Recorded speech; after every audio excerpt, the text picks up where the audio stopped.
नौ बच्चों, आज जो हम लोग पावर शेयरिंग के पार्ट 2 और लेक्चर नंबर 2 जो कि हम लोग का आखिरी लेक्चर होगा पावर शेयरिंग के ऊपर, आज हम लोग स्टार्ट कर रहे हैं। ठीक है, तो लास्ट लेक्चर तक हम लोग बच्चों क्या समझे थे कि श्रीलंका का टोटल कहानी समझ लिए थे। क्या श्रीलंका का टोटल कहानी समझ लिए थे, जहाँ पर क्या हुआ बच्चों कि सिविल वार हुआ, और सिविल वार ये एंड हुआ 2009 में जाके, और ये सिविल वार जो था बच्चों क्या हुआ, पूरा कंट्री में सेटबैक दे दिया। ठीक है, ये हम लोग टोटल बात यहाँ पर कर लिए थे इसके श्रीलंका के बारे में। नाउ अब यहाँ पर हम लोग जब हम लोग बेल्जियम कंप्लीट कर लेंगे तब हम लोग एक कंप्लीट एनालिसिस देख लेंगे। ठीक है, होप ऑडियो और वीडियो आपको क्लियर आ रहा होगा। Let me check. ठीक, नाउ अब यहाँ पर हम लोग बच्चों बेल्जियम के बारे में बात करेंगे। तो यहाँ पे समझिएगा क्या है बेल्जियम में। नाउ हम लोग का जो थर्ड टॉपिक होगा वो होगा क्या, एकोमोडेशन इन बेल्जियम। अब देखिए बेल्जियम में क्या हुआ बच्चों, सबसे पहले इसका कहानी समझ लीजिए। यहाँ के जो बच्चों लीडर थे, वो लीडर जो थे बच्चों, यहाँ के जो लीडर थे वो लीडर जो थे वह कल्चरल डिफरेंसेस को रिकॉग्नाइज कर लिए थे। The leader of Belgium recognised, मतलब वो लोग समझ लिए थे कि हमारा क्या प्रॉब्लम है। रिकॉग्नाइज्ड का मतलब क्या बच्चों, ये लोग पहचान गए थे, कि हम लोग का क्या क्या प्रॉब्लम्स है। रिकॉग्नाइज द रीजनल डिफरेंसेस, कि हम लोग का जो अलग अलग रीजनल डिफरेंसेस, जैसे यहाँ पे हम बताए थे ना कि यहाँ पर वोलोनिया है, यहाँ पर क्या है, यहाँ पर बच्चों क्या है वोलोनिया, यहाँ पर जो रहते थे कौन, डच फ्लेमिश रीजन में। ठीक है, यहाँ पर फ्रेंच। ठीक है, तो यहाँ पे क्या टक्कर चल रहा था ये लोग में जो टक्कर चल रहा था that is known as the regional differences, अलग अलग एरियाज़ का डिफरेंसेस। ब्रुसेल्स में कहानी अलग थी, ब्रुसेल्स में फ्रेंच मेजोरिटी में थे, फ्रेंच जो थे बच्चों मेजोरिटी में थे, और यहाँ पे माइनॉरिटी में डच थे। तो that is called regional differences and cultural diversities.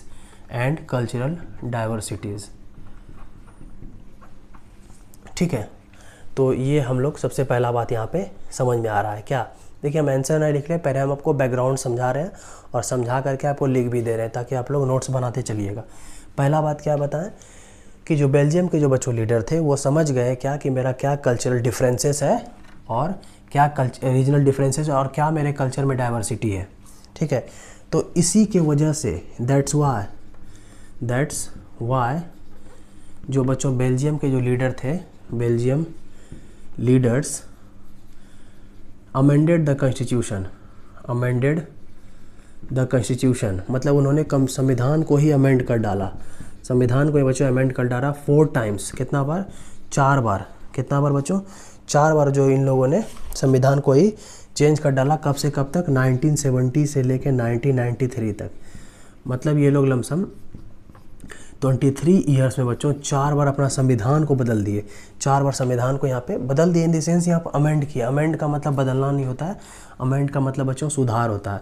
अभी आप लोग क्लास 10th के लेवल से समझ लीजिए क्या कि मान लेते हैं कंट्री में किसी तरह का संविधान है। ठीक है, मान लेते हैं ये कॉन्स्टिट्यूशन ऑफ इंडिया है, यहाँ पे किसी तरह का मान लेते हैं कोई वर्ड को डिलीट करना। मान लीजिए हम लोग के कंट्री में राइट टू प्रॉपर्टी एक एक्ट था, ठीक है ना, राइट टू प्रॉपर्टी एक पहले फंडामेंटल राइट था। ठीक है, किसके अंदर, तो आर्टिकल 19(1)(f) के अंदर था, लेकिन इसको जो है बाद में डिलीट कर दिया गया, इसको बच्चों बाद में डिलीट कर दिया गया। ठीक है, ठीक, तो सेम इसी तरह के तो ये क्या हुआ संविधान में, किसी तरह का हम लोग अमेंड किए। तो क्या किए, संविधान में किसी तरह का इसको हम लोग अमेंड करते हैं, ना कि संविधान चेंज नहीं हुआ, संविधान के अंदर कुछ संशोधन किया गया। क्या किया गया बच्चों, संविधान के अंदर संशोधन किया गया। बस यहाँ पे यही समझना है ये बात। अब आपसे कोई पूछेगा, बस यहाँ तक आपको समझ में आ गया, ये इंट्रो पार्ट था। आपको क्वेश्चन क्या आएगा बोर्ड में, या आपको क्वेश्चन क्या आ सकता है, आपको क्वेश्चन यह आएगा what are the elements of Belgian model, या बेल्जियम मॉडल लिखिए। Elements of Belgium model. Belgian model का एलिमेंट लिखिए। बेल्जियन मॉडल का एलिमेंट मतलब बेल्जियन मॉडल था क्या, तो यहाँ पर पॉइंट बना लीजिए, यहाँ पर इस तरह से हम लोग बनाएंगे, ठीक है, 1 2 3 4। नाउ क्या क्या सुधार किया गया, क्या कॉन्स्टिट्यूशन में क्या क्या बच्चों सुधार किया गया, तो याद करने का तरीका है, पहले हम लोग याद कर लेते हैं, ठीक है, तब हम लोग लिख लेंगे। पहले समझ लीजिए, यहाँ पे हम लोग साइड में याद करते हैं पहले, क्योंकि क्लास में याद करना बहुत इंपॉर्टेंट हो जाता है। क्योंकि आप देखिए, पढ़ाने को तो हम पीपीटी ला के भी मतलब टैब पे पढ़ा देंगे, लेकिन बात क्या है ना कि क्लास में याद कराना ज़रूरी है, ठीक ना। अल्टीमेट आप किसी से भी पढ़िए, क्लास में याद हो जा रहा है, दैट्स इट, ठीक है। सबसे पहला बात, Dutch speaking minister is equal to French speaking minister कहाँ बच्चों, सेंट्रल गवर्नमेंट में। डच स्पीकिंग, डी से मतलब डच और फ्रेंच, एफ से फ्रेंच, सेंट्रल गवर्नमेंट में डच और फ्रेंच को बराबर कर दिया गया। सेंट्रल गवर्नमेंट बच्चों डच और फ्रेंच मिनिस्टर को क्या कर दिया गया, बराबर कर दिया गया, सबसे पहला बात। सेकेंड बात, थोड़ा तबीयत खराब है, इस वजह से बोलने में कठिनाइयाँ हो रही है, लेकिन तब पर भी जब हम स्टार्ट कर दिए चैप्टर को तो उसको एंड करेंगे, फिर हम लोग आगे की ओर प्रोसीडिंग्स बढ़ाएंगे। No, Dutch is equal to French. Second point लिखिएगा क्या कि Dutch is equal to French जो है बच्चों, ये आपका ब्रुसेल्स में भी कर दिया गया। डच और फ्रेंच जो है, डच और फ्रेंच कहने का मतलब क्या हुआ, मिनिस्टर्स, या ब्रुसेल्स में भी हो गया, या बच्चों कहाँ हो गया, ब्रुसेल्स में भी हो गया। उसके बाद यूनिलैटरली,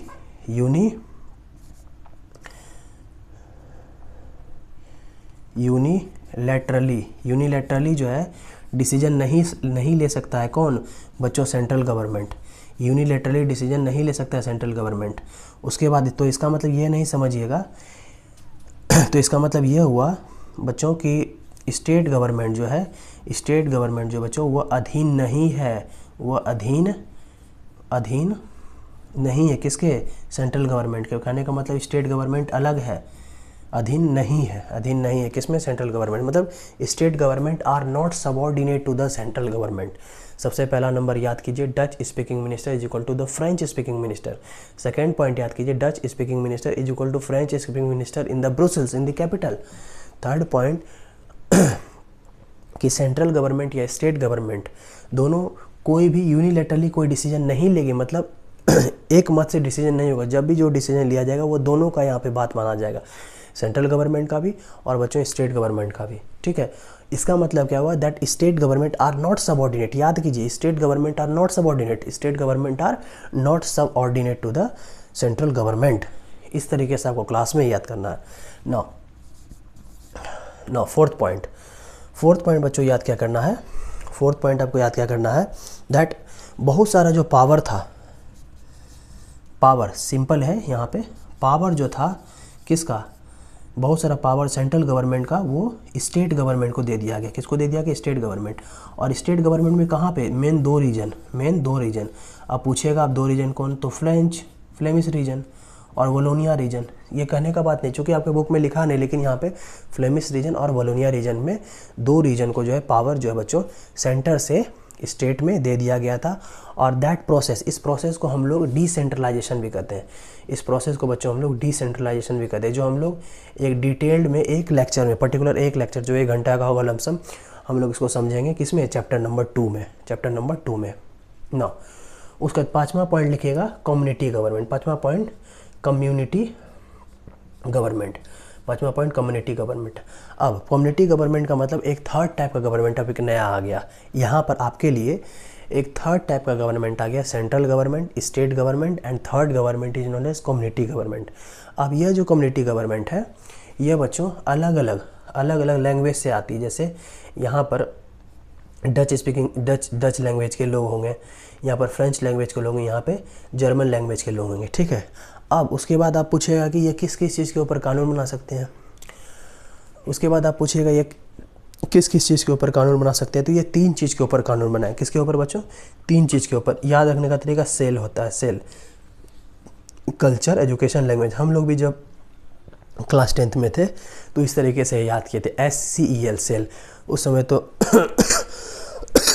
कहीं कुछ सिस्टम नहीं था, अपने से पढ़ना था, अपने से समझना है।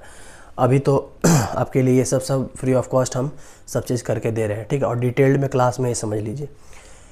सी से होता है कल्चर, ई से एजुकेशन, एल से लैंग्वेज, कल्चर एजुकेशन लैंग्वेज। तो आपका आंसर फ्रेम हो गया। बस आपको यहाँ पे सिर्फ और सिर्फ पॉइंट वाइज में लिखा दिए, ये आप सिनॉप्सिस हो गया आपका और ये आंसर हो गया। बात समझ में आ रहा है? तो आपको लिखना क्या है, पहला पॉइंट कि the number of Dutch speaking minister is equal to the number of French speaking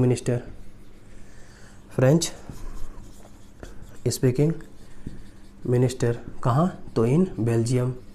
कहाँ बच्चों? In Belgium. Second, the decision can not. अब हम इसको एलाबोरेट नहीं करेंगे क्योंकि आपको अभी सारा हम एलाबोरेट कर चुके हैं, बस हम यहाँ पे अब लिख दे रहे हैं। The decision can not be taken unilaterally, एक मत से डिसीजन नहीं लिया जाएगा। Such decision can take place with discussion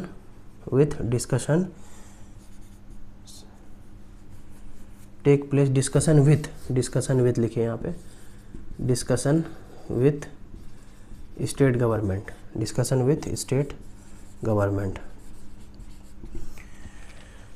तीसरा पॉइंट लिखेगा, द नंबर ऑफ, डी से लिख रहे हैं डच, आप लोग पूरा लिख रहे हैं Dutch speaking minister is equal to the number of French speaking minister in कहाँ बच्चों? तो इन ब्रुसेल्स। अब ब्रुसेल्स में क्यों मान लिया गया? ब्रुसेल्स में इस वजह से मान लिया गया क्योंकि इक्वल रिप्रेजेंटेशन मिल रहा था। कहाँ पर? कंट्री में भी equal representation in the country, because equal representation कहाँ बच्चों? इक्वल रिप्रेजेंटेशन इन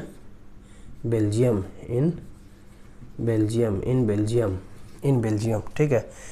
उसके बाद चौथा लिखिएगा यहाँ पे लिख रहे हैं हम लोग चौथा, मेनी पावर्स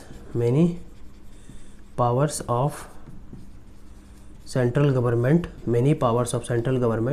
वो दे दिया गया two reasons of state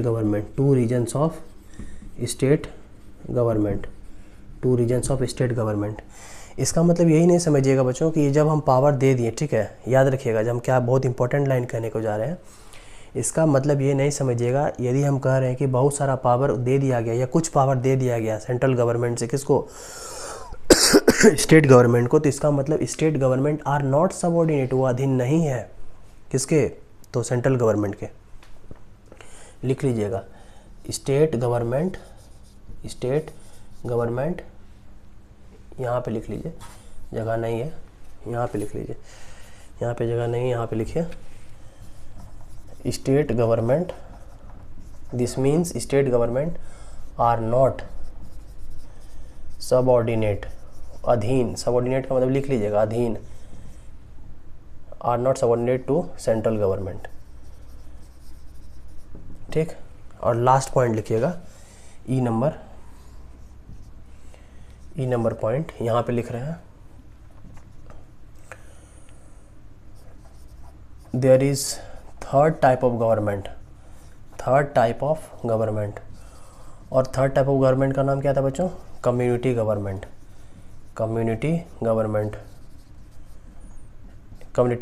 elected through different languages group and make laws on culture, education and language, तो ये आपका फुल फ्लेज्ड आंसर हो गया। और एकोमोडेशन के ऊपर किसी भी तरह का सवाल आए तो आप यही लिखेंगे, ठीक है। एकोमोडेशन के ऊपर यदि किसी, एकोमोडेशन का मतलब क्या होता है समझ रहे हैं? एकोमोडेशन का मतलब वार्तालाप, क्या बातचीत करके सुलझा दिया गया मैटर को। तो हाँ, हम शुरू में ही बता दिए क्या कि बच्चों बेल्जियम के जो लीडर्स थे, बेल्जियम के जो बच्चों लीडर्स थे वो समझ गए थे क्या कि हमारे कंट्री में क्या कल्चरल डिफरेंसेस है और क्या रीजनल डिफरेंसेस है। तो ये सब अच्छाई के वजह से ही, ये सब बच्चों अच्छाई की वजह से ही यूरोपियन यूनियन, याद रखिएगा, यूरोपियन यूनियन का जो हेड क्वार्टर है, यूरोपियन यूनियन का जो हेड क्वार्टर है वह ब्रुसेल्स को बना दिया गया है। वो कहाँ, किसको बना दिया गया? ब्रुसेल्स को, ब्रुसेल्स को बना दिया गया। ये 1 मार्कर में आ सकता है आपको कि यूरोपियन यूनियन का हेड क्वार्टर किसको बना दिया गया? ब्रुसेल्स को। तो ये आप लोग पूरा अच्छे से लिख लीजिए।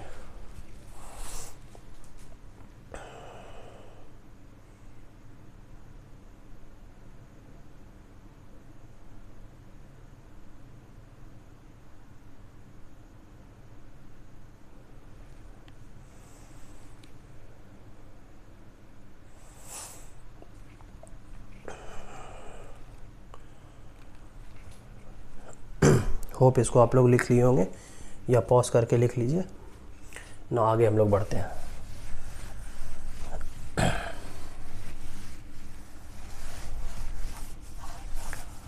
देखिए थोड़ा समय लगेगा ताकि आपको क्लास में याद हो रहा है, ठीक है। थोड़ा ही पढ़िए लेकिन अच्छा से पढ़िए, टाइम दे के पढ़िए। ऐसा नहीं कि 1 घंटा में सारा समझ गए और दिमाग में रहेगा मात्र 10 से 15%। यहाँ पे आपको सारा चीज़ दिमाग में आ जाएगा।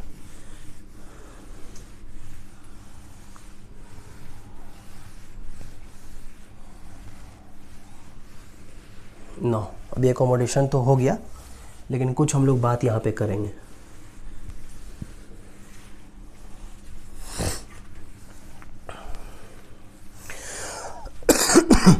नो, अब समझिएगा यहाँ पे क्या बोलता है कि हम लोग का जो बेल्जियम मॉडल था बच्चों, वो थोड़ा सुनिएगा ध्यान से। बेल्जियम मॉडल जो था बच्चों वो थोड़ा कॉम्प्लिकेट था, ठीक है। बेल्जियम मॉडल जो था बच्चों वो थोड़ा कॉम्प्लिकेट था, but it did not result into the civil war. It did not result into the civil वार।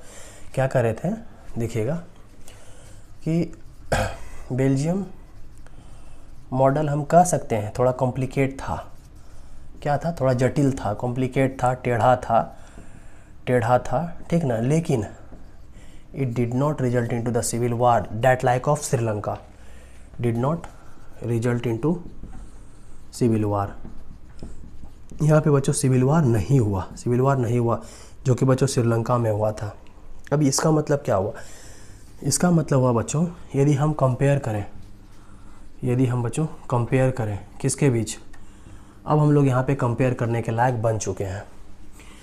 यदि हम बच्चों श्रीलंका और बेल्जियम को कंपेयर करें यहाँ पर, तो यहाँ पे क्या समझ में आता है? पहला बात, यदि आपको कंपैरिजन भी पूछ देगा तो आप अपने से लिख सकते हैं।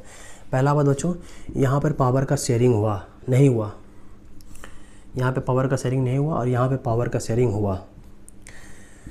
पावर का शेयरिंग नहीं हुआ तो यहाँ पे पहले देखते हैं। यहाँ पावर का शेयरिंग हुआ तो क्या क्या अच्छा हुआ? स्टेबिलिटी दिखा कंट्री में, कंट्री स्टेबिलिटी हुआ, कंट्री जो बच्चों ग्रो किया, कंट्री ग्रो किया।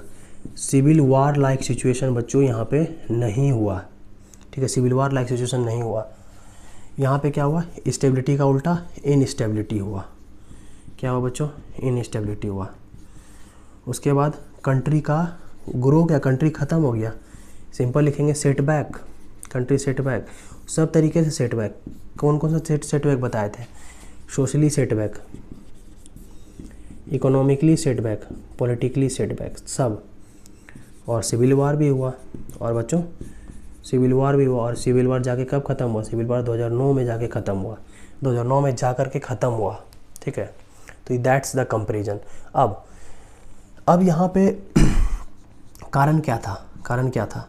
यहाँ पर क्या था कि जब हम अभी हम लोग अगले टॉपिक में ही बात करेंगे बच्चों। अभी हम लोग अपने अगले टॉपिक में ही बात करेंगे कि पावर शेयरिंग क्यों ज़रूरी है।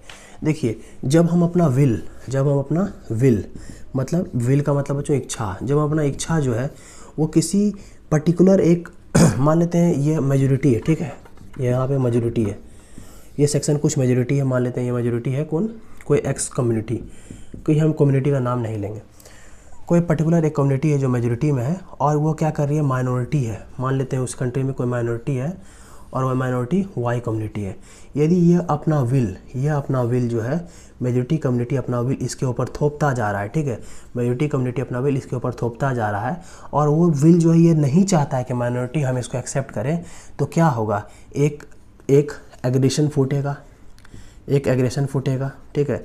और वो एग्रेशन पहले शुरुआत में तो कुछ वो डिमांड करेगा अलग अलग ऑर्गेनाइजेशन के थ्रू, और जब वो उसके डिमांड को नहीं सुना जाएगा तो फिर बाद में जाकर के किसी एक तरीके का सिविल वार दिखता है कंट्री में, और वही यहाँ पे श्रीलंका के साथ हुआ।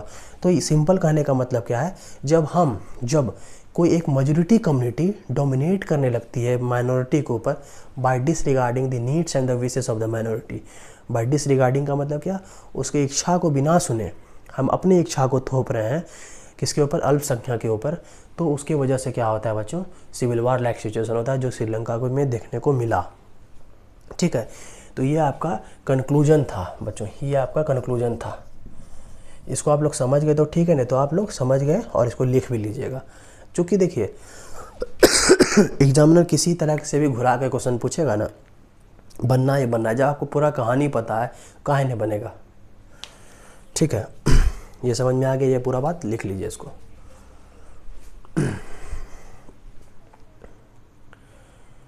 ना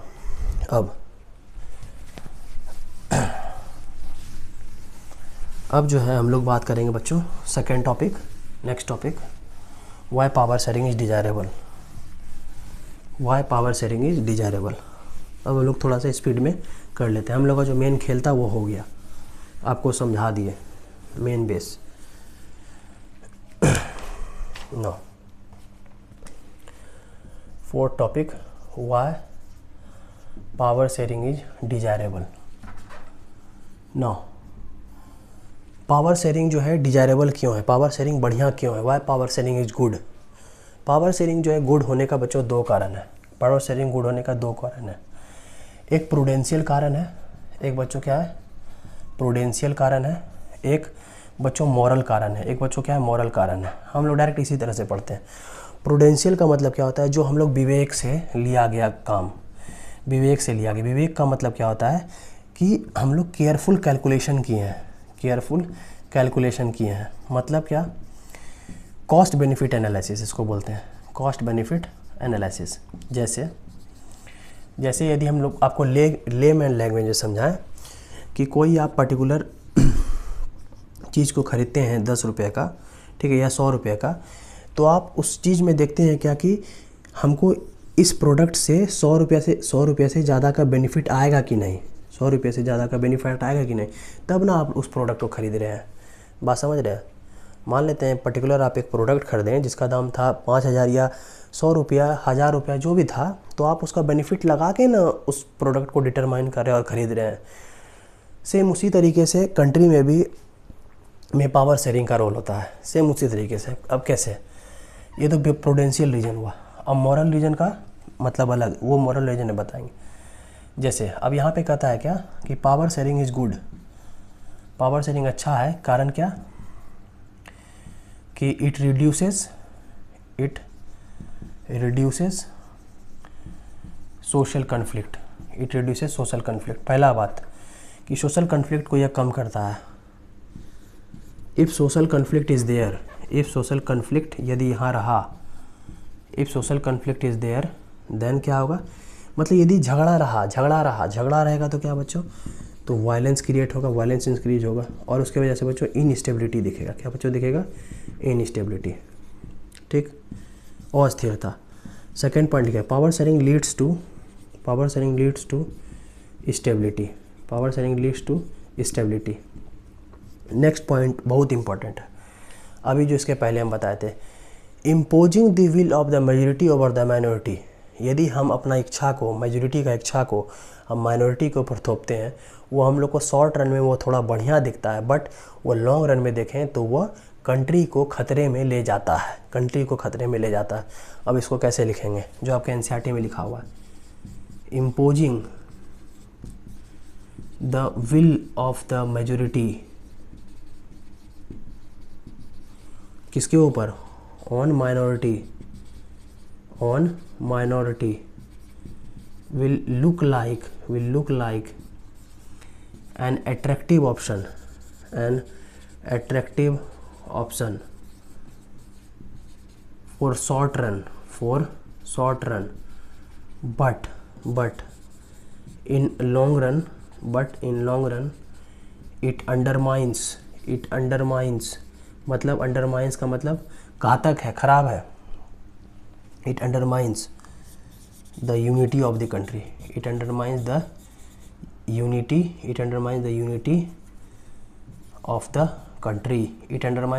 of the country। मान लेते हैं लास्ट वाला लाइन आपको नहीं दिख रहा है तो हम बोल रहे हैं इस वजह से भी, ताकि आप लिखते जाइए बोल रहे हैं ताकि आप लिखते जाइए। नाउ इम्पोजिंग द विल, जब हम अपना इच्छा थोपते हैं मेजोरिटी माइनॉरिटी के ऊपर तो क्या होता है, शॉर्ट रन में बढ़िया दिखता है बट लॉन्ग रन में वह देश के लिए खतरा होता है। बस उसके बाद चौथा बात, टिरेनी ऑफ द मेजोरिटी। यदि कोई मेजोरिटी है वो क्रूरता दिखा रहा है, यदि कोई मेजोरिटी है वो थोड़ा क्रूरता दिखा रहा है तो वो किसके लिए हानिकारक है, वो दोनों के लिए हानिकारक है, माइनॉरिटी के लिए भी और प्लस जो मेजोरिटी है उसके लिए भी। ठीक है, यह हार्मफुल है, या क्या बच्चों, हार्मफुल है दोनों के लिए। यही आपका यहाँ पे प्रूडेंशियल कारण है, विवेकशील कारण है, केयरफुल कैलकुलेशन किया गया तब हम लोग यहाँ पे बच सके, किससे, सिविल वार होने से। अब मॉरल, नैतिक काम क्या है, नैतिक इन द सेंस कि उसका इसेंस क्या है, पावर शेयरिंग का इसेंस क्या है। तो पहला बात जो बोलता है, power sharing is the very spirit of democracy. अब यहाँ पे स्पिरिट का मतलब बच्चों क्या है, यहाँ पे पावर शेयरिंग जो बच्चों आत्मा है, पावर शेयरिंग जो बच्चों क्या आत्मा है डेमोक्रेसी का। अब यहाँ पे मतलब क्या हुआ, ठीक है, यहाँ पे मतलब क्या हुआ, अब इसको समझिए। जब हम कहते हैं कि पावर शेयरिंग जो बच्चों ये क्या है, आत्मा है डेमोक्रेसी का। अब यहाँ पे क्या होता है, जब पावर शेयरिंग जब हम लोग बात करते हैं, बात करते हैं तो यहाँ पर कुछ ना कुछ डेमोक्रेटिक रूल्स हैं, और उस रूल्स से, या रूल्स होते हैं डेमोक्रेटिक रूल्स या डिसीजन। देखिए आपके थोड़ा एनसीईआरटी में इस लाइन को बहुत लोग नहीं समझते हैं और बहुत लोग समझ के भी उसको नहीं समझा पाते हैं। ये जो लाइन है इंपॉर्टेंट, इस वजह से आपको हम तोड़ करके यहाँ समझा रहे हैं, ठीक है, क्योंकि एनसीईआरटी सागर में गागर है, एक पर्टिकुलर लाइन बहुत सारा मायने देता है। ठीक है,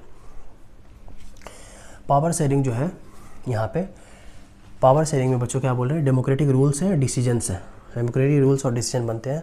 और ये डिसीजन जो है बच्चों वो बहुत सारे कम्युनिटी को अफेक्ट भी करते हैं, बहुत सारे कम्युनिटी को बच्चों अफेक्ट भी करते हैं, बहुत सारे कम्युनिटी का अफेक्ट भी करते हैं।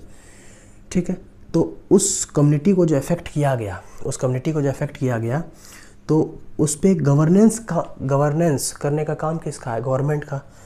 ठीक है, टेक डिसीजंस डैट, या इसको ऐसे लिखिए,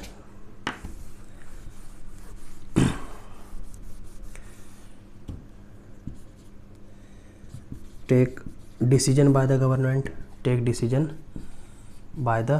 government, for those who are affected, जो लोग अफेक्ट हुए हैं उस पर भी कौन डिसीजन लेगा, सरकार ही लेगा। ठीक है, उस पर भी कौन डिसीजन लेगा बच्चों, सरकार लेगा, टेकन बाय द गवर्नमेंट। ये आपका इंपॉर्टेंट बात हुआ, ये आपका बच्चों थोड़ा यहाँ पे इंपॉर्टेंट बात हुआ। नाउ थर्ड पॉइंट देखिए, अब बोल रहे होंगे क्या कि आप तो लंबा लिखा रहे हैं, लेकिन लिखना यहाँ पे बहुत इंपॉर्टेंट है। सोशल साइंस का मतलब ये क्या बच्चों कि समझ करके आप अपने भाषा में भी लिख सकते हैं, यहाँ पर बुकिश नॉलेज नहीं चलेगा। ठीक है, पावर शेयरिंग थर्ड पॉइंट लिखिएगा, एक लेजिटिमेट गवर्नमेंट। लेजिटिमेट का मतलब क्या होता है, ऐसा गवर्नमेंट जो कि कॉन्स्टिट्यूशन के द्वारा चलता हो, ऐसा गवर्नमेंट जो कि बच्चों संविधान के द्वारा चलता हो, कॉन्स्टिट्यूशन के द्वारा चलता हो। ठीक ना, जायज़ गवर्नमेंट, लेजिटिमेट का मतलब जायज़, जहाँ पे citizen through participation acquire state in the system, citizen through participation citizen कैसे पार्टिसिपेट करेगा? Through participation. Acquire a stake, वो हिस्सा ले सकता है। एक्वायर स्टेक कहाँ हिस्सा ले सकता है बच्चों? तो सिस्टम के अंदर, इन द सिस्टम। जैसे अब जैसे यहाँ पे कहा गया power sharing is the spirit of democracy. जैसे हम लोग बच्चों बात करते हैं आरटीआई के बारे में, आरटीआई एक्ट के बारे में जो 2005 में आया था। क्या हम लोग को क्या डिपार्टमेंटल वर्क हो रहा है वो जानने का अधिकार है ना? तो हम लोग डायरेक्टली आरटीआई भी फाइल करके हम लोग क्या गवर्नमेंट का एक्टिविटी चल रही है वो हम लोग पता कर पाएंगे। ठीक है, बहुत सारी चीज़ आरटीआई एक्ट के बाहर भी हैं, वो हम लोग को जानने की ज़रूरत नहीं है। बस हम आपको बताने का प्रयास कर रहे हैं कि कैसे एक सिस्टम के अंदर जो है एक सिटीजन जो आ सकता है, कैसे आ सकता है? Through participation. पार्टिसिपेट करके ही कुछ होगा। Without participation it never happen. तो आपको ये सारा बात क्लियर हो गया। अब बोलिएगा कि इसको याद कैसे रखें? इसको याद कैसे रखेंगे? बस कुछ नहीं है। पहला पॉइंट याद रखना है सोशल कॉन्फ्लिक्ट, प्रूडेंशियल में सोशल कॉन्फ्लिक्ट याद रखना है। सेकंड पॉइंट याद रखना है स्टेबिलिटी। थर्ड पॉइंट क्या याद रखना है? Imposing, will. फोर्थ पॉइंट क्या याद रखना है? टिरेनी। बस ये 4 कीवर्ड आपका दिमाग में होना चाहिए। बस ये 4 कीवर्ड से हम इतना आंसर लिख दिए। ठीक है, समझ में आ रहा है? ये 4 कीवर्ड से हम इतना आंसर लिख दिए। सबसे पहला बात सोशल कॉन्फ्लिक्ट, सेकंड स्टेबिलिटी आएगा, तीसरा विल यदि इम्पोज करें, चौथा टेरेनी का मतलब क्रूरता। उसके बाद यहाँ पे कौन सा वर्ड याद रखना है? Spirit, decisions, legitimate government. बस 3 वर्ड, 4, 3, 7 वर्ड में एक इतना बड़ा आंसर क्रिएट हो जा रहा है। एक पर्टिकुलर 3 मार्क्स का भी यदि ये क्वेश्चन पूछेगा तो आप लिख पाइएगा। यदि पर्टिकुलर ये भी पूछेगा 3 मार्क्स का तो ये भी आप लिख सकते हैं, या दोनों मिला करके भी 5 मार्क्स का यदि पूछेगा तो आप लिखने के काबिल बन गए हैं। बात समझ में आया? इस तरीके से पढ़ाया होना चाहिए, ना कि आए, स्टार्ट किए, बंद किए, कहानी ख़त्म। उसमें क्या होगा? दिमाग में नहीं जाएगा। इसमें हो सकता है कि मेरा वीडियो लंबा जाए, लेकिन आपको समझ में आना चाहिए। ठीक है, लिख लीजिए इसको।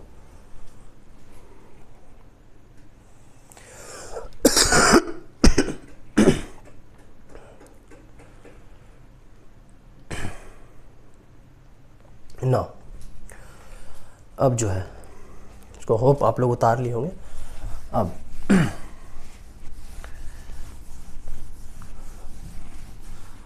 अब आपके बुक में एक खलील्स डिलेमा दिया हुआ है, उसमें हम लोग को घुसना नहीं है, बस आपको समझा देते हैं क्या है। उससे कहीं क्वेश्चन कुछ नहीं आएगा, लेकिन आपको थोड़ा समझना चाहिए, कुछ आइडिया लेके जाना चाहिए इससे क्या दिया हुआ है। खलील्स डिलेमा का मतलब क्या होता है? दुविधा का मतलब क्या हुआ कि हम किसी समस्या में पड़ गए हैं। अब समस्या क्या है उसको समझेंगे, और उसका सॉल्यूशन क्या है उसको समझेंगे। ठीक है, बस 5 से 7 मिनट लेंगे आपका इसमें, और उसके बाद 15 मिनट उधर लगेगा, तो लमसम आपका 50 मिनट में कंप्लीट हो जाएगा ये पूरा लेक्चर। ना अब इसको हम लोग समझ लेते हैं। खलील्स डिलेमा।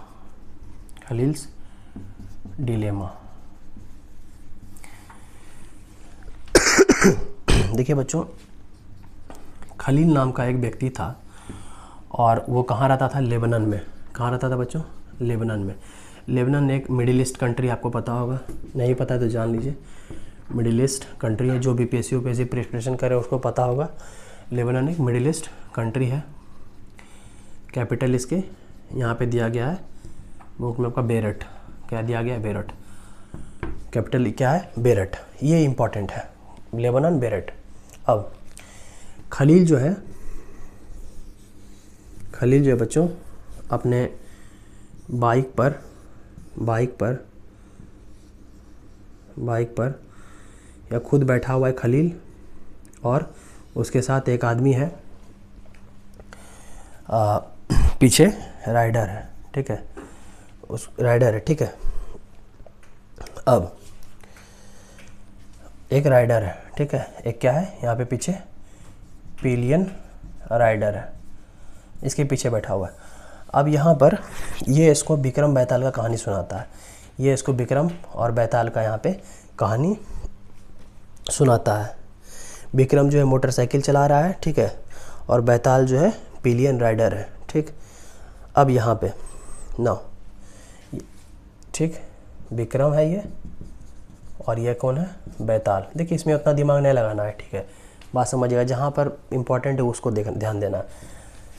ठीक, अब समझिएगा, विक्रम है, ये बैताल है, इसको कहानी सुना रहा है। अब क्या कहानी सुना रहा है समझिएगा कि एक बेरठ सिटी में क्या हुआ कि खलील के जो पिता थे, खलील के जो पिता थे, जो फादर थे, वो क्रिश्चियन थे। वो कौन थे बच्चों, क्रिश्चियन थे, ऑर्थोडॉक्स क्रिश्चियन, ऑर्थोडॉक्स क्रिश्चियन। और इनकी जो बच्चों माँ थी, इनको जो बच्चों माँ थी वो सुन्नी मियाँ थे। मदर जो थी बच्चों वो सुन्नी मुस्लिम थी, सुन्नी। अब देखिए होता क्या है यहाँ पे, समझना क्या है, खलील की जो मम्मी फादर थे वो ऑर्थोडॉक्स क्रिश्चियन से, मदर जो थी सुन्नी मुस्लिम थी। अब उस समय बेरठ में सिविल वार भी हुआ था बच्चों, बेरठ में सिविल वार भी हुआ था और उसमें खलील के अंकल की डेथ भी हुई थी। खलील के जो अंकल हैं उनकी बच्चों डेथ भी हो गई थी इसमें, इस सिविल वार में। ठीक है, उस सिविल वार में खलील के अंकल की डेथ भी हो गई थी। अब देखिए हुआ क्या ना कि कंट्री में जब सिविल वार ख़त्म हो गया, जैसे सिविल वार ख़त्म हो गया तो कुछ एग्रीमेंट बनाने का प्रयास किया गया, कोई बच्चों एग्रीमेंट बनाने का प्रयास किया गया। अब उस एग्रीमेंट में क्या कहा गया, 3-4 बात को कहा गया। देखिए वो कोई ज़रूरी नहीं है आपको, लेकिन समझ लीजिए। पहला बात कहा गया क्या बच्चों, जो प्रेसिडेंट होंगे ना, जो प्रेसिडेंट होंगे वो मैरोनाइट कैथोलिक क्रिश्चियन होंगे, मैरोनाइट कैथोलिक क्रिश्चियन होंगे, मैरोनाइट कैथोलिक क्रिश्चियन। पीएम जो होगा वह सिया होगा, पीएम जो होगा वो कौन होगा, सुन्नी, सॉरी सिया नहीं सुन्नी, पीएम जो होगा बच्चा सुन्नी। उसके बाद डिप्टी पीएम जो होगा, डिप्टी पीएम जो होगा वो ऑर्थोडॉक्स क्रिश्चियन होगा, वो ऑर्थोडॉक्स क्रिश्चियन होगा। उसके बाद जो स्पीकर होगा, जो बच्चों स्पीकर होगा वह सिया होगा, वो कौन होगा, सिया होगा, सिया। तो ये 4 मान लीजिए यहाँ पे एग्रीमेंट किया गया। अब देखिए जब ये चीज़ एग्रीमेंट किया गया फिर उसके बाद क्या हुआ, अब देखिए जो जो यहाँ पे क्रिश्चियन थे, जो यहाँ पे क्रिश्चियन थे वो नहीं चाहते थे। उसके बाद भी एक चीज़ हुआ, जो बच्चों यहाँ पे क्रिश्चियन थे वो नहीं चाहते थे फ्रेंच का प्रोटेक्शन, फ्रेंच को प्रोटेक्शन देना, नॉट टू सीक, वो नहीं चाहते थे कि फ्रेंच आपको प्रोटेक्ट करे।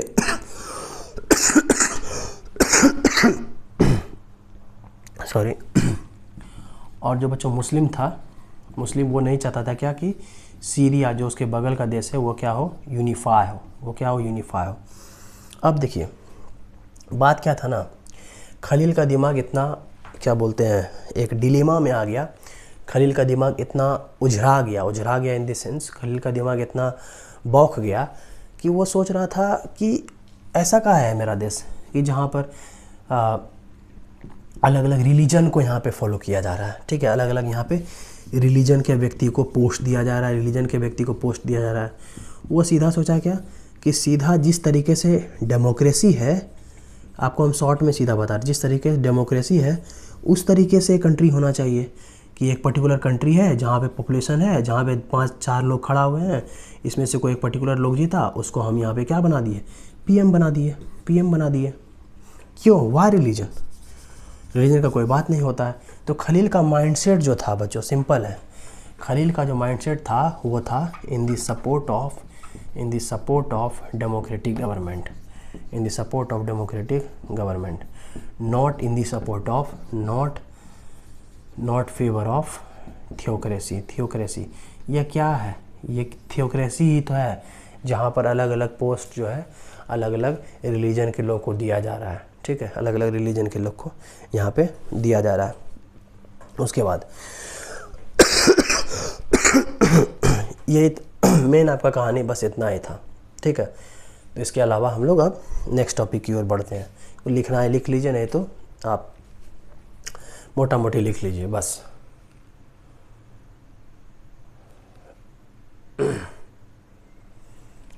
नो, लास्ट टॉपिक डाल लीजिए, लास्ट टॉपिक, इसको हम टॉपिक के अंदर कंसीडर नहीं किए हैं। लास्ट टॉपिक डालिए, forms of power sharing, very important है। इसको हम लोग 10 मिनट में कर लेंगे फॉर्म्स को भी। क्योंकि अगले चैप्टर में भी फॉर्म्स भी पढ़ना है, फॉर्म्स ही है उसका।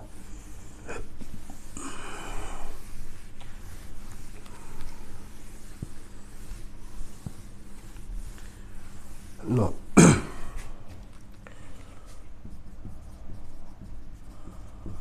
Forms of power sharing. No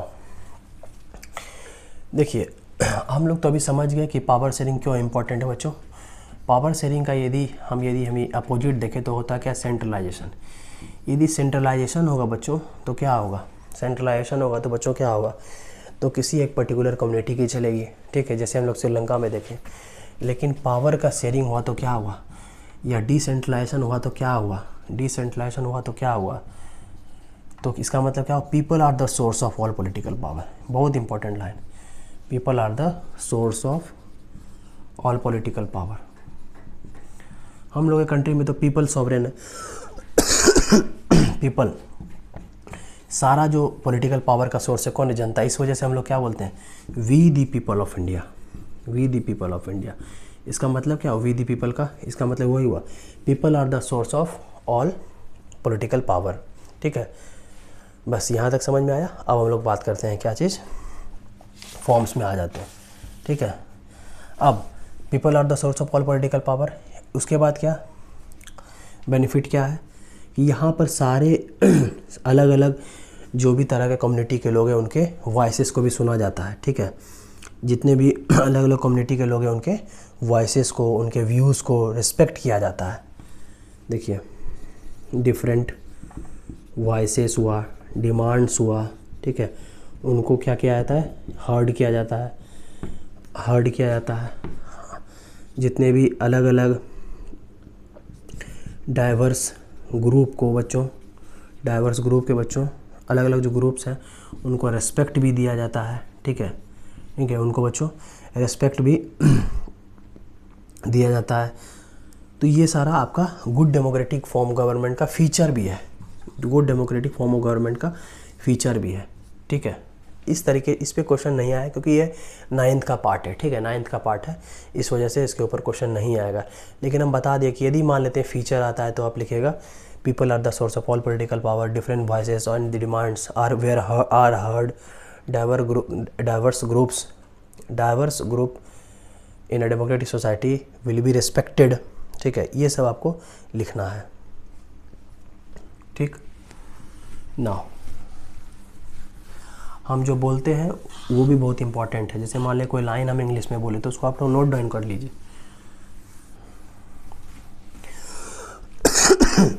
no,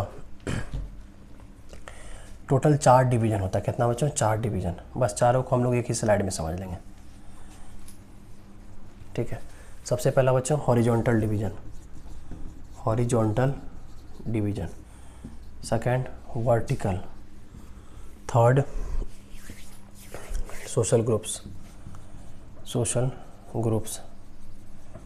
fourth political party, pressure groups and social movement, political parties, social groups, movements etcetera. No, जब हम लोग बच्चों बात करते हैं हॉरिजॉन्टल, तो हॉरिजॉन्टल का मतलब क्या होता है, ऐसे हॉरिजॉन्टल ऐसे, हॉरिजॉन्टल ऐसे होता है, वर्टिकल ऐसे होता है। इसका मतलब क्या हुआ बच्चों कि जितना भी इसमें लोग हैं, चाहे लेजिस्लेचर है, चाहे एग्जीक्यूटिव है, चाहे जुडिशरी है, ये तीनों को बच्चों हम लोग पहला क्लास में बताए थे, that is known as the organs of government, organs of government. And तीनों ऑर्गन, इसका मतलब क्या हुआ, legislature, executive, judiciary, all lie in the same plane, all lie in the same plane. इसका मतलब क्या हुआ बच्चों कि लेजिस्लेचर जो बच्चों लॉ बनाएगा, एग्जीक्यूटिव जो बच्चों लॉ को एग्जीक्यूट करेगा, लॉ को इम्प्लीमेंट करेगा। ठीक है, जुडिशरी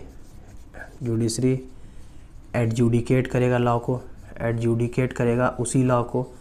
तो यहाँ पर बच्चों देख रहे हैं क्या हो रहा है, यहाँ पे बच्चों चेक्स एंड बैलेंसेस हो रहा है, चेक्स एंड बैलेंसेस। इसको हम लोग चेक एंड बैलेंसेस भी बोलते हैं, चेक एंड बैलेंस सिस्टम भी बोलते हैं। इसका मतलब क्या हुआ, इसको एग्जांपल से समझते हैं। देखिए, देखिए एग्जीक्यूटिव जो है बच्चों, जैसे प्रेसिडेंट जो है वो जुडिशरी को अपॉइंट करता है ना, जुडिशरी को बच्चों अपॉइंट करता है, अपॉइंट जुडिशरी, और वही जुडिशरी जो है प्रेसिडेंट के ऊपर जो है बच्चों इम्पीचमेंट का कार्यवाही भी स्टार्ट करती है, ठीक है, या इसके ऊपर किसी भी तरह का जो भी प्रोसीजर होगा इसको देख सकती है जुडिशरी, ठीक है। सेम उसी तरीके से जितना भी मिनिस्टर्स है, इसका मतलब क्या हुआ, जितना भी एग्जीक्यूटिव है वह रिस्पॉन्सिबल है ना, किसको, रिस्पॉन्सिबल टू पार्लियामेंट, लिखते जाए रिस्पॉन्सिबल पार्लियामेंट या state legislative assembly SLA, state legislative assembly SLA। इस वजह से हम लोग बोलते हैं चेक एंड बैलेंस, क्योंकि यहाँ पर तीनों जो ऑर्गन है वह तीनों का काम सेम है, all have same functions, sorry same function नहीं है, डिफरेंट पावर्स, बट जो पावर है ना वो मतलब एक बराबर है, पावर जो मतलब वो बराबर है। पावर बराबर का मतलब क्या, किसी के पास एक्स्ट्रा ऑर्डिनरी पावर नहीं है कि वो इसको ही कर सकता है, वो इसको कुछ एक्स्ट्रा पावर दे के कर सकता है, ये कहने का मेरा मतलब है। बात समझिएगा जो कहना चाह रहे हैं, ठीक है ना। वर्टिकल डिवीजन सेकंड चैप्टर में बात ही करेंगे, लेकिन समझ लेते हैं वर्टिकल का मतलब क्या होता है। देखिए सबसे पहला इसको हम लोग बोलते हैं क्या, सेंटर, ठीक है, इसको बोलते हैं स्टेट, और इसको बोलते हैं लोकल लेवल पर लोकल सेल्फ गवर्नमेंट, यूनियन भी बोलते हैं इसको, प्रोविंशियल भी बोलते हैं, प्रोविंशियल, ठीक है। या तीन को हम लोग बोलते हैं वर्टिकल फॉर्म ऑफ गवर्नमेंट। यहाँ पे सबका डिफरेंट पावर है, यहाँ पे सबका जो है बच्चों डिफरेंट पावर है, यहाँ पे ऑल हैविंग डिफरेंट पावर। उसके बाद लिखिएगा India is a federal country, India एक फेडरल कंट्री है विथ यूनिटरी बायस, जहाँ पे यूनिटरी है, कुछ ना कुछ यूनिटरी पार्ट भी है, तो इसको हम लोग शॉर्ट में कह सकते हैं इंडिया क्या है, एक क्वासी फेडरेशन है। इंडिया क्या है, क्वासी फेडरल कंट्री है, क्वासी फेडरल मतलब फेडरल के साथ साथ कुछ ना कुछ यूनिटरी भी है, उसको हम लोग सेकेंड चैप्टर में बात करेंगे डिटेल्ड में। नो आइए थर्ड में, सोशल ग्रुप मतलब बच्चों एग्जांपल सीधा है कम्युनिटी गवर्नमेंट। अब बता दिए आपको कम्युनिटी गवर्नमेंट क्या है, अलग अलग, जैसे यहाँ पे डच हुआ, फ्रेंच हुआ, जर्मन हुआ, किस चीज़ के ऊपर लॉ बनाएगा, कल्चर, एजुकेशन, लैंग्वेज के ऊपर लॉ बनाएगा। सेकंड, कंट्री में बच्चों गवर्नमेंट जो है पावर का शेयरिंग करती है किसको, तो वीकर सेक्शन ऑफ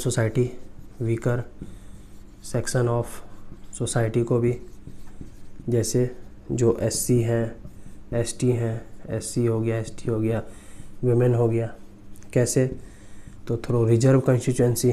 कैसे, थ्रू रिजर्व कॉन्स्टिट्यूएंसी, जो आप लोग क्लास 9 में पढ़े होंगे। कुछ इलेक्शन कॉन्स्टिट्यूएंसी ऐसा होता है जहाँ पर सिर्फ और सिर्फ SC ST के लोग चुने जाते हैं, वहाँ से सिर्फ और सिर्फ SC ST के लोग, that is known as the आरक्षित निर्वाचन क्षेत्र। अब आप बोलिएगा कि ऐसा क्यों किया जाता है। ऐसा बच्चों इसलिए इस वजह से किया जाता है क्योंकि इन लोगों को, क्योंकि ऐसा इस वजह से किया जाता है क्योंकि ताकि इन लोगों को कुछ स्पेस मिले एडमिनिस्ट्रेशन में, नहीं तो ये लोग अपने आप को विदेशी फील करेंगे, ठीक है। To give space in the administration, प्रशासन में इन लोगों का एडमिनिस्ट्रेशन, इन लोगों को जगह में administration, so that they can not feel, जिस तरीके से सिन्हाला, जिस तरीके से तमिल एलिनिएट फील कर रहे थे, विदेशी फील कर रहे थे, सेम उसी तरीके से ये लोग भी फील करेंगे, so that they can not feel alienated, मतलब वो लोग अपने आप को बाहरी नहीं समझने लगे, बस इतना सा आपको लिखना है, ठीक ना। ये बहुत इंपॉर्टेंट है। Power is shared among the political party, social groups and movement. ना पावर का कैसे शेयर होता है आप समझिएगा, पावर का शेयर पॉलिटिकल पार्टी के बीच कैसे होता है ना। यदि कोई, ये सिंपल समझिएगा, कोलिशन गवर्नमेंट के थ्रू। कैसे कोलिशन गवर्नमेंट? जब कोई दो पॉलिटिकल पार्टी सरकार नहीं बना, देखिए एक तब होता है ना अलायंस फॉर्मेशन होता है, अलायंस का फॉर्मेशन जब दो पॉलिटिकल पार्टी मर्ज हो जाती है, when two political party merge, when two और more political party form an alliance and contest the election. Coalition government का मतलब क्या हुआ? व्हेन टू और मोर पॉलिटिकल, गठबंधन का सरकार, सिंपल रे, व्हेन टू और मोर पॉलिटिकल पार्टी, ठीक है, अलायंस फॉर्म करती है और उसके बाद वो इलेक्शन को लड़ती है, तब वो कोलिशन का सरकार वहाँ पे गठबंधन का सरकार बनाती है। No social groups, power is shared among the social groups. अलग अलग ग्रुप्स को भी यहाँ पे पावर का शेयरिंग मिलता है। अब कैसे? तो सिंपल, जैसे यहाँ पे बात किया अभी, सिंपल ये सब groups, power is shared among the movements, ठीक है, मूवमेंट। अब ये कैसा मूवमेंट होगा बच्चों? Social movement. अब देखिए, जैसे मान लेते हैं कुछ मूवमेंट ऐसा चलाया जाता है, मान लेते हैं कहीं डैम था, ठीक है, कहीं डैम था, ठीक, कहीं डैम बनाना है, और उस एरिया पे जो भी बहुत सारे जो लोग रह रहे हैं, मान लेते हैं कोई पर्टिकुलर कोई रिवर के ऊपर हमको डैम बनाना है, ठीक है, कोई एक रिवर के ऊपर यहाँ पे हमको डैम बनाना है। यहाँ पे जो भी लोग बच्चों रह रहे हैं उसको तो रिहेबिलिटेट करना पड़ेगा, उनको तो यहाँ से हटाना पड़ेगा। तो कुछ बहुत सारे टाइम में क्या होता है ना कि इन लोगों के पास भी यह पावर है कि वो अपना आवाज़ को उठाएं गवर्नमेंट के पास और सरकार से यह डिमांड करें कि हमको पुनर्वास नहीं करना है, हमको यहीं पे रहना है। तो that is also called power sharing. यहाँ पर भी तो पावर का शेयरिंग हुआ, बात समझ रहे हैं ना। उसके बाद power is shared among the interest group. अब इंटरेस्ट ग्रुप का मतलब क्या हुआ बच्चों? इंटरेस्ट ग्रुप का मतलब बच्चों क्या हुआ? इंटरेस्ट ग्रुप का मतलब बच्चों हो गया, इंटरेस्ट ग्रुप का मतलब हो गया बच्चों, जैसे बिजनेसमैन, जैसे ट्रेडर्स, ठीक है। ये सब क्या करती है? ये सब डायरेक्टली इन्वॉल्व नहीं होती है। ये सब जो है बच्चों, ये सब जो है पॉलिटिकल पार्टी को पैसा देती है, ठीक है। ये सब बच्चों इधर डायरेक्टली पार्टिसिपेशन, इधर through participation in the government committee, या इन्फ्लुएंस लाती है, या तो पार्टिसिपेट